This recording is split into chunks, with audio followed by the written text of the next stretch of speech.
आज हम हमें आप सबको अपने ही जीवन की कहानी बताएंगे। कैसे हमारा जन्म हुआ। हमारा दिव्य अलौकिक जन्म सीधा अव्यक्त बाप दादा के द्वारा हुआ है। हमने हमारे जीवन की सबसे पहली मुरली जो है अव्यक्त बाप दादा के मुख से सुनी। जीवन की पहली मुरली। हमारा जन्म बाप दादा की दृष्टि और बोल के द्वारा हुआ और जन्म स्थली है मधुबन।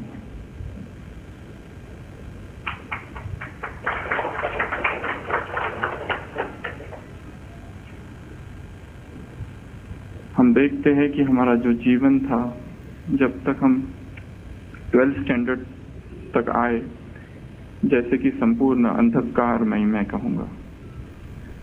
12th स्टैंडर्ड जो हमने पास किया और उसके बाद जीवन में जैसे क्रांति घटित हुई, जीवन की दिशा और दशा वहां से जैसे संपूर्ण रूप से परिवर्तन हो गई।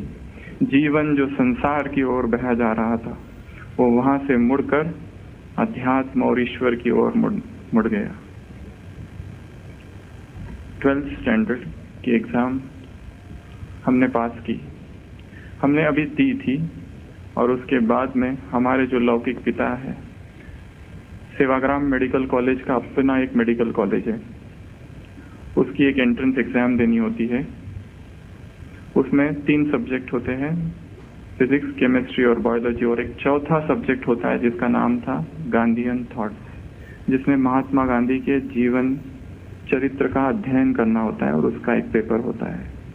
जैसे मैंने कहा 12th तक जैसे संपूर्ण अंधकार, और वो किताबें हमारे पिताजी ले आए। उसमें जो महात्मा गांधी जी का चरित्र था, the story of my experiment with truth English में था, उसका जो कंसाइज छोटा वर्जन एडिशन, तो वो हम पढ़ने लगे। और जैसे जैसे उसको पढ़ने लगे हमको लगा ये जैसे जीवन है हमारा ही जीवन है। इन्होंने जो जो गलतियां की है जैसे हमारी ही गलतियां है। और वो किताब पढ़ते पढ़ते 6 मास के लिए संपूर्ण मौन में हम चले गए। संपूर्ण मौन अर्थात संपूर्ण मौन। घर वालों को लगा इसको क्या हो गया है, अचानक से इतना मस्ती करने वाला, उधम मचाने वाला अचानक से शांत हो गया। वो किताब हम पढ़ने लगे और जैसे हमारा मन जो इस संसार की ओर था, संसार से निकलकर अब ईश्वर की ओर लग गया। उसमें एक एक जो अध्याय था वो पढ़कर जैसे कि वो मौन और गहन होता गया। उसी के साथ एक दूसरी किताब थी हमारे घर पे, बहुत ही फटी पुरानी, सेंट फ्रांसिस डी सेल्स की लव ऑफ गॉड, वो भी इंग्लिश में थी। वो किताब हमारे हाथ में आई और उसको पढ़ते पढ़ते भी वो जो संत है सेंट फ्रांसिस ऑफ असिसी, उसका अगाध प्रेम क्राइस्ट के प्रति, वो पढ़कर हमारे मन में बहुत जैसे गहरा प्रभाव पड़ा। और जैसे मैंने कहा 6 मास तक मौन, और उसी बीच में हमारा 12th का रिजल्ट आ गया। तब तक जैसे इस संसार से संपूर्ण वैराग हो चुका था, जैसे इस संसार में हम है ही नहीं। हमारा जब 12वीं का रिजल्ट आया तो उसमें काफी अच्छे परसेंटेज आए थे। 2 ग्रुप तब रहते थे, मैथमेटिक्स का पीसीबी और पीसीएम। तो जो मैथ्स का ग्रुप था उसमें भी हमको काफी अच्छे थे, 97, और बायोलॉजी का जो था उसमें भी 95। तो घर में एकदम जैसे सब खुश हो रहे थे। परंतु मुझे याद है मेरी जो स्थिति थी संपूर्ण वैराग वाली थी उस समय। जैसे कोई इंटरेस्ट ही नहीं इस रिजल्ट में, इस संसार की बातों में, ये लौकिकता में। फिर भी हमारी मेडिकल में एडमिशन हुई। कोई और जगह हमारा जो लौकिक जन्म हुआ है अमरावती में, वहां से हमारी जो एमबीबीएस के लिए एडमिशन हुई वो यवतमाल, वहां से 2 घंटे की दूरी पर है। तो पूरा जो एमबीबीएस था हमारा 4.5 वर्ष और फिर इंटर्नशिप 1 वर्ष। 4.5 वर्ष हम भगवान की खोज में थे। ऐसा शायद ही कोई दिन होगा जिस दिन हम कहीं ढूंढने उसको नहीं गए।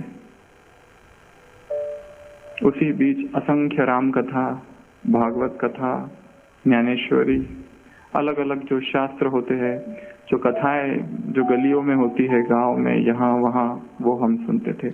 और उसी बीच हमारी जो लौकिक बहन थी, जो हमसे 1 वर्ष बड़ी थी, वो अचानक ज्ञान में आ गई। वो भी डॉक्टर थी, हमसे 1 वर्ष बड़ी, परंतु वो अमरावती में, हम यवतमाल में। वो फर्स्ट MBBS, हम सेकेंड MBBS, इस तरह से। और वो ज्ञान में ऐसे आई कि एक दिन सेंटर गई, उनकी जो टीचर थे वो ज्ञान में थे। उसके वजह से वो एक दिन सेंटर में गई और उसको लगा ये बस मेरा घर है, और वो ज्ञान में आ गई। और जैसे ही हमारी बहन ज्ञान में आई, हमारे घर में एक बहुत बड़ा हंगामा हो गया था, क्योंकि उसने बाहर से खाना छोड़ दिया था।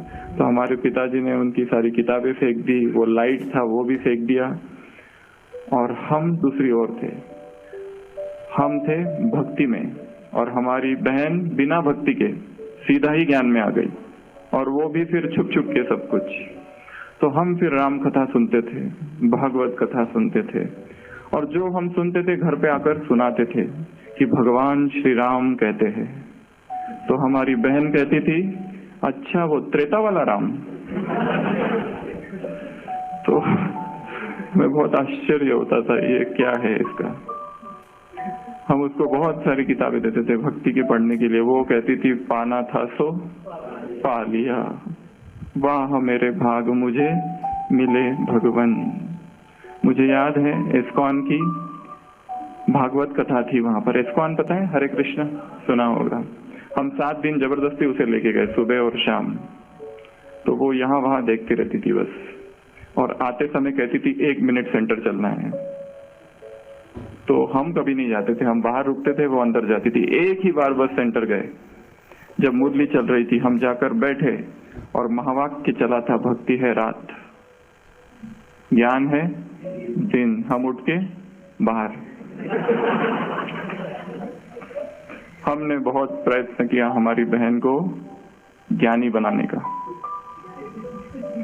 बहुत प्रार्थना करते थे, हे प्रभु, हे गोविंद, इस आत्मा को भक्ति दो। वो प्रार्थना करती थी, बाबा इसकी बुद्धि का ताला खोलो।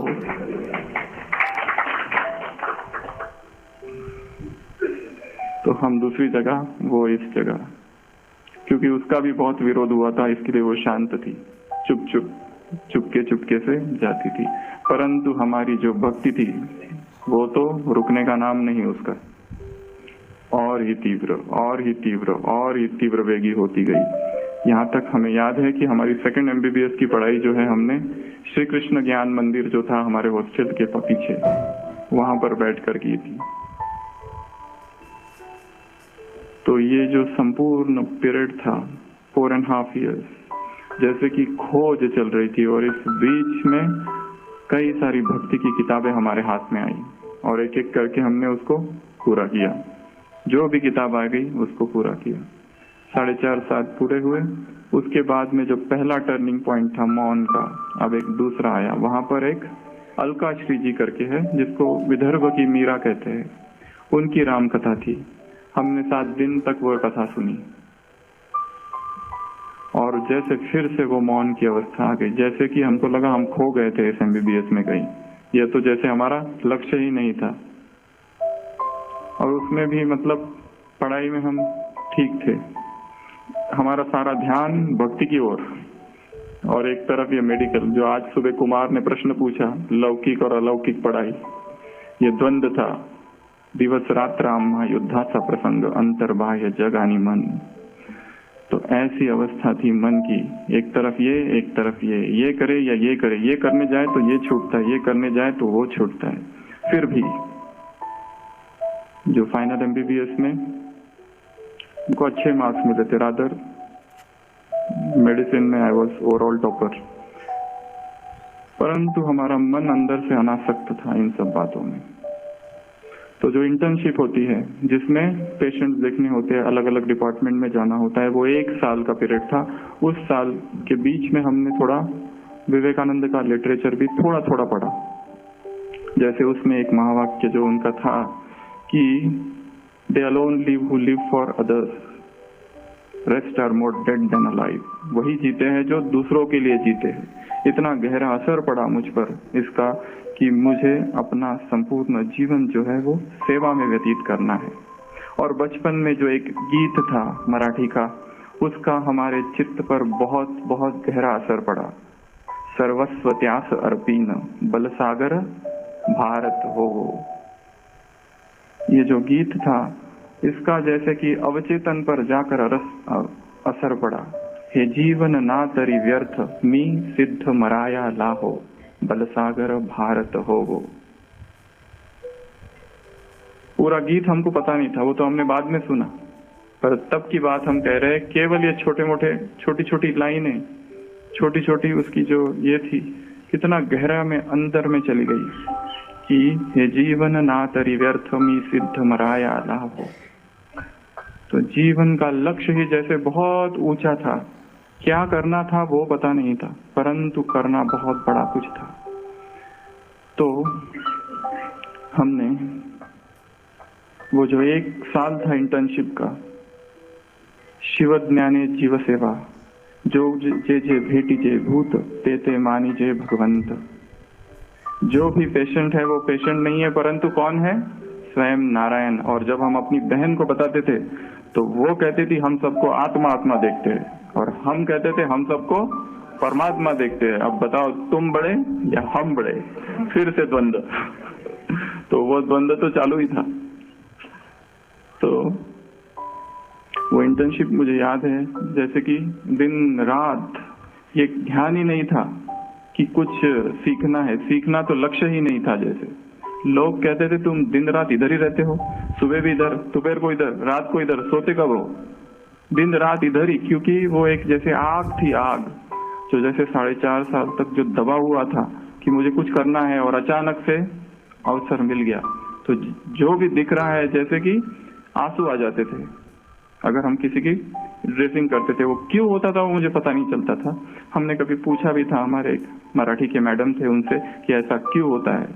उसने कहा था ये अष्ट सात्विक भाव यहाँ पर प्रकट होते हैं।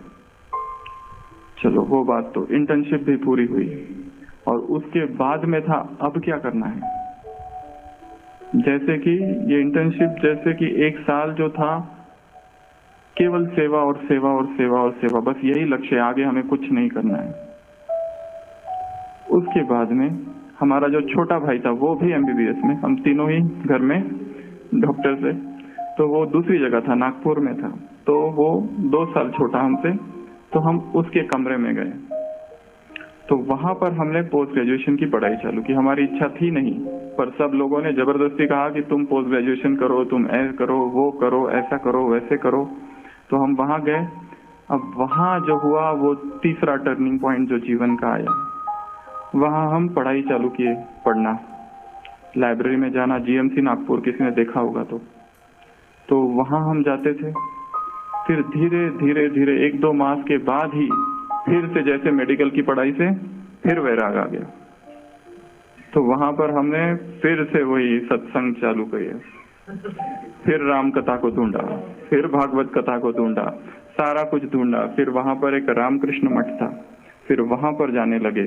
और वहां की जो शाम की आरती होती थी, खंडन भवबंधन वंदितो माए, वो आरती जैसे जाकर बैठता अशरीरी, वो सुगंध अगरबत्ती की ऐसे झूमती थी, पूरे क्या हो जाता था समझ में ही नहीं आता था।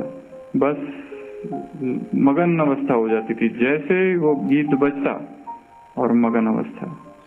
तो धीरे धीरे फिर हमने विवेकानंद का साहित्य पढ़ा। सबसे पहले उनका जीवन, फिर 8 खंड है, 8 अभी 9 हो गए, उनका complete works of Swami Vivekananda. उसके बाद में उनके जो गुरु थे रामकृष्ण परमहंस, उनकी किताब है गॉस्पेल ऑफ श्री रामकृष्ण, ज्ञान चरणामृत, कथामृत, वह पढ़ी। तो मेडिकल की पढ़ाई फिर से छूट गई, फिर अभी एक ही काम, बस ये पढ़ना। और वहां के सन्यासियों को देखकर मन में तीव्र वैराग उत्पन्न हुआ। केवल वही नहीं, और भी हमने बहुत सारी जगह की है। कंपैरेटिव स्टडी ऑफ रिलीजन जिसको कहते हैं, वहां पर एक चर्च था। 3 मास हम केवल उस चर्च में गए, जैसे कि केवल क्राइस्ट की भक्ति। बाकी ये हिंदू धर्म का छोड़ दिया उस 3 मास में, केवल क्राइस्ट। वहाँ की जो उनकी जो सभा होती थी सुबह शाम, केवल वो पूरा हुआ। उसके बाद में बौद्ध, सिख, अलग अलग धर्म, क्योंकि रामकृष्ण जी को पढ़ा था तो उन्होंने हर धर्म की साधना की थी। तो हमने सोचा कि हम भी ऐसी हर धर्म की साधना करेंगे। तो हर धर्म में एक दिन ब्रह्मा कुमारी केंद्र पर भी गया देखने के लिए।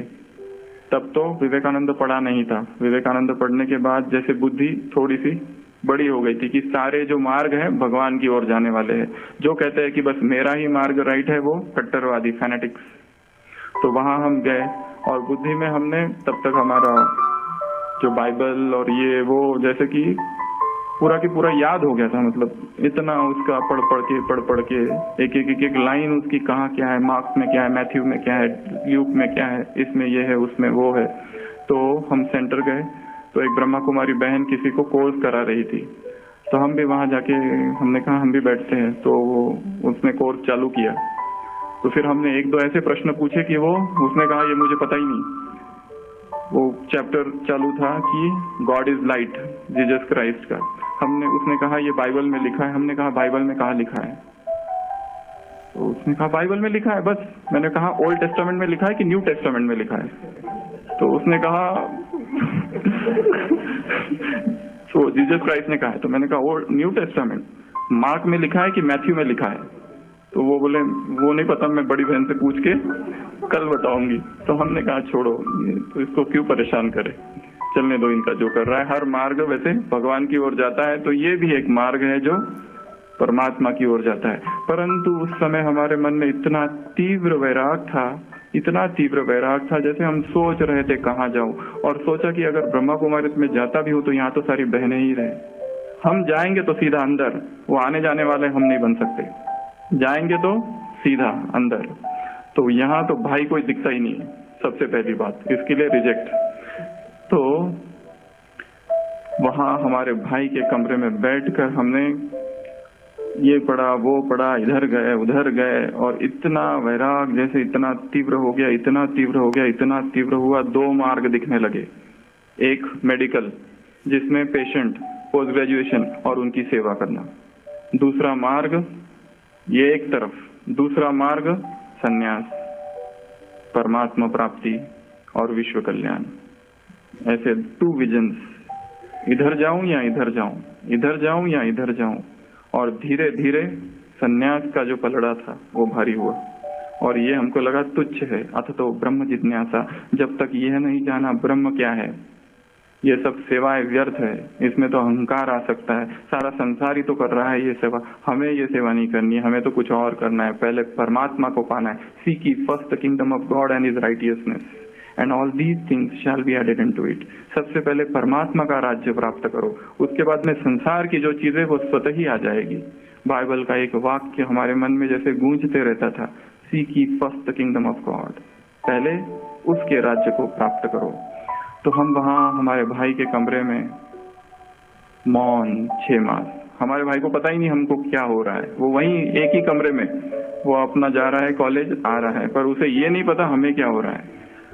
और हमने मन ही मन फाइनल एक डिसीजन लिया एक दिन कि मुझे अब इस संसार का परित्याग करना है।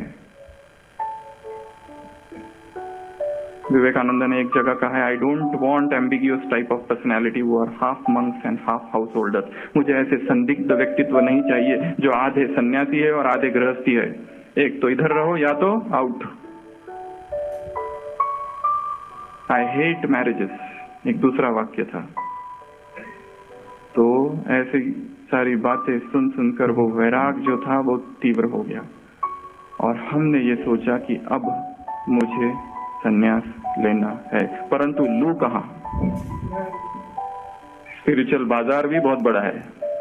हमने लगभग 50 संस्थाओं की लिस्ट बनाई।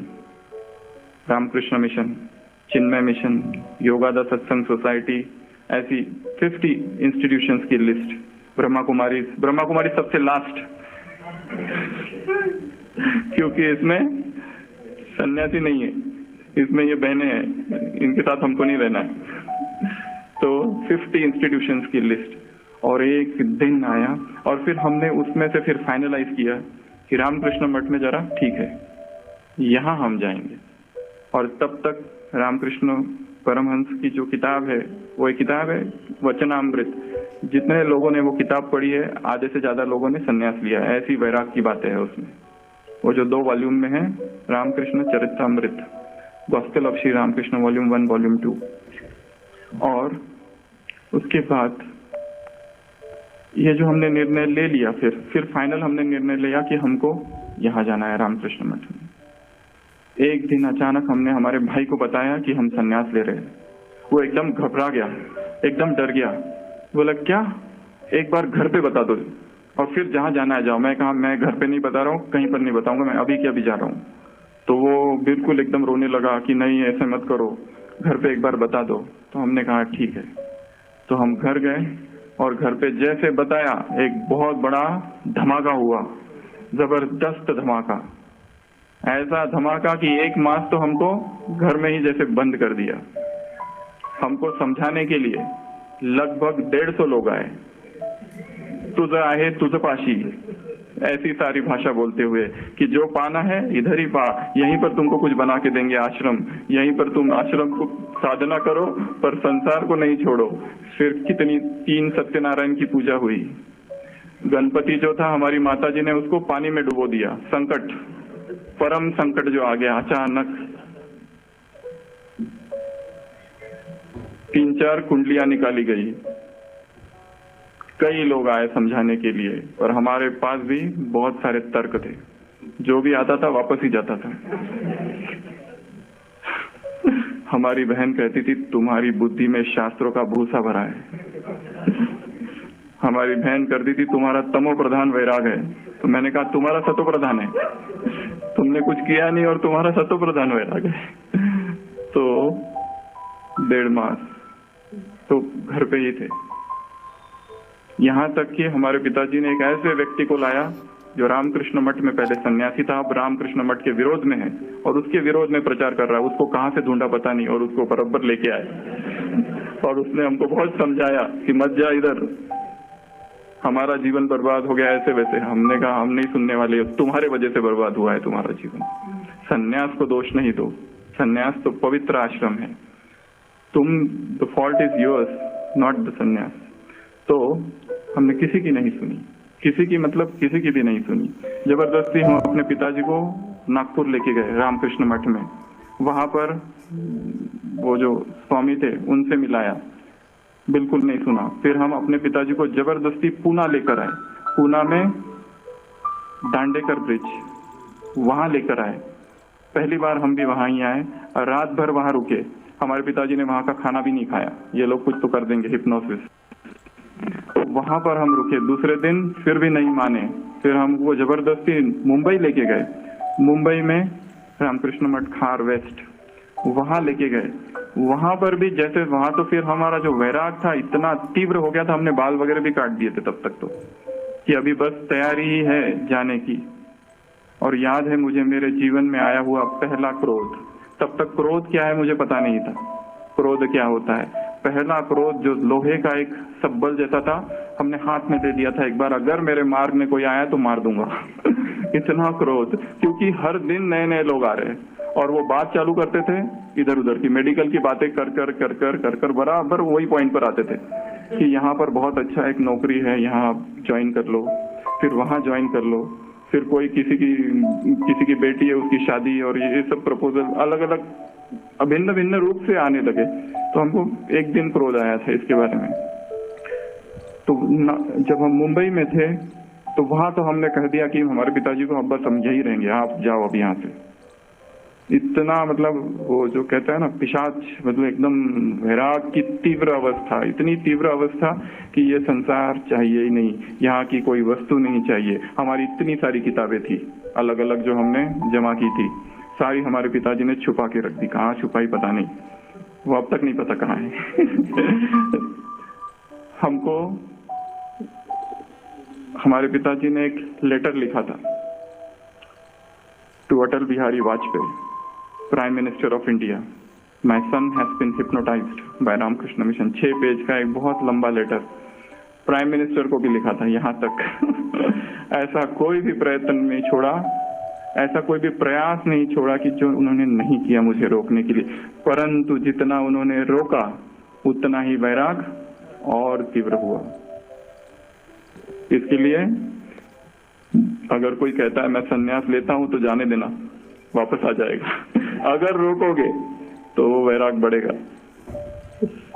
तो वहां पर एक स्वामी थे, वहां पर हमारे पिताजी की और हमारी जैसे झगड़ा हो गया कि हमने कहा हम यही रखेंगे, वो कहे मैं तुमको लेके जाऊंगा। तो फिर वो वहां के जो मेन स्वामी थे उनको हमारे पिताजी ने कहा कि इसके नाम पर लोन है बैंक का, वो कौन देगा, तुम दोगे क्या, आश्रम वाले दोगे क्या। तो वहां पर फिर हम थोड़ा ढीले पड़े, क्योंकि हमारे पर लोन है, MBBS के लिए लोन दिया था हमारे लिए। तो वो जो स्वामी थे वहां के उन्होंने कहा कि अगर तुम्हारा वैराग सत्य है, रियल है, तो ये जो है वो जाएगा नहीं, इतना उतावला होने की जरूरत नहीं, इनके पैसे दे दो फिर जाओ। वहां कहीं जाकर 8 मास के बाद हम थोड़ा शांत हुए, मतलब कितना वो तीव्रता थी तब। और फिर वहीं से हमारे पिताजी ने हमारे मेडिकल ऑफिसर की ऑर्डर निकाली। वो तो चाहते थे कहीं ये एंगेज हो जाइए, जैसे किताबें पढ़ने की वजह से इसका दिमाग खराब हो गया है, ऐसे ही सोचते थे। लास्ट तक उनको बहुत समझाया हमने, ये किताबों की वजह से नहीं है, पर उन्होंने माना ही नहीं। वो कहते ये किताबों की वजह से सब हुआ, अकेला छोड़ा ना इसको, इसके लिए ऐसा हुआ। तो हम एक गांव में आए वर्धा के पास, 6 मास वहां पर हमने जॉब किया। 6 मास में वहां हमारी दूसरे प्रकार की एक भक्ति चालू हुई जो हमने नहीं की थी अब तक। हर प्रकार की भक्ति की थी, पर ये जो भक्ति थी ईश्वर को माँ के रूप में समझना, ईश्वर जैसे माँ है उस रूप की वो भक्ति हमने वो 6 मास में की। उसी 6 मास में हमारी मंत्र दीक्षा हुई बेलूर मठ, बेलूर हावड़ा रामकृष्ण मठ का जो हेडक्वार्टर्स है, वहां पर हम कॉमन बुगी में बैठ के कितना 40-50 घंटे लगे थे हमको उस समय, गए और आए। तो बेलूर में स्वामी रंगनाथानंद, स्वामी विवेकानंद के जो डायरेक्ट शिष्य थे, 94 उसकी उम्र थी तब, अभी नहीं है वो, उनसे हमारी मंत्र दीक्षा हुई। और मंत्र दीक्षा के बाद तो हमारे मंत्र जाप और ये सारा जो था भक्ति और ही तीव्र हो गई, बहुत तीव्र। 6 मास हुए वहां पर भी, जैसे वहां पर बहुत काम था, वहां पे पेशेंट्स इतने ज्यादा थे, 200-300 पेशेंट हर दिन। परंतु फिर से हमारे अंदर जो एक संस्कार था सबकी सेवा करने का, वो वहां फिर से जागृत हो गया। तो वहां जैसे हम बहुत प्रसिद्ध हो गए, जो भी आता था वो डॉक्टर के पास जाना है, जो भी आता था उसके पास जाना है, हमारे पास जाना है। हमको लगा ये तो बहुत जबरदस्त बंधन है, इससे भी हमें मुक्त होना, ये एक दूसरे प्रकार की माया यहाँ आ रही है, ये हमारे जीवन का लक्ष्य नहीं है। हमने रेजिग्नेशन लेटर दिया, हमारा रेजिग्नेशन लेटर स्वीकार नहीं किया गया, क्योंकि हमारे पिताजी पहले ही सारे ऑफिस में चले गए कि इसका रेजिग्नेशन मत लेना, क्योंकि ये मेडिकल प्रोफेशन को ही चीट कर रहा है। एक डॉक्टर को बनाने को कितना मेहनत लगती है गवर्नमेंट को, और ये छोड़ के संन्यास ले रहा है तो नहीं लेना इसका। ऐसा कोई भी प्रयत्न उन्होंने नहीं छोड़ा कि ऐसा कुछ, सब कुछ किया रोकने के लिए, सब कुछ। यहाँ तक कि जब हम जा रहे थे, वहाँ की जो दाई, वहाँ के जो मौसी हॉस्पिटल के, वो कहते थे डॉक्टर साहब इतेश थमाना, डॉक्टर साहब इतेश थमाना, इस तरह से। मतलब मुझे लगता था और क्रोध आता था। मैंने सत्संगों में सुना था संसार से ऐसे निकल जाओ जैसे बाल घी से निकल जाता है, मक्खन से, इतना बिल्कुल किसी को खबर ना पता। और यहाँ तो हमारे सब लोगों ने ढिंडोरा पीट दिया, जैसे सारे गांव को पता चल गया कि हम ऐसे जा रहे हैं, ऐसे जा रहे हैं।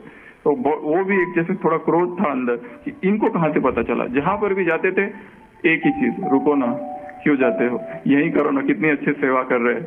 यहाँ तक कि मुझे याद है हमारे माँ बाप, हमारे माताजी पिताजी मुझे मिलने एक बार आए थे, तो जो रिक्शा वाला था वो भी कह रहा था कि नया डॉक्टर आया, उसने मेरी सारी बीमारी ठीक कर दी। तो उनका मोह तो और ही बढ़ गया फिर।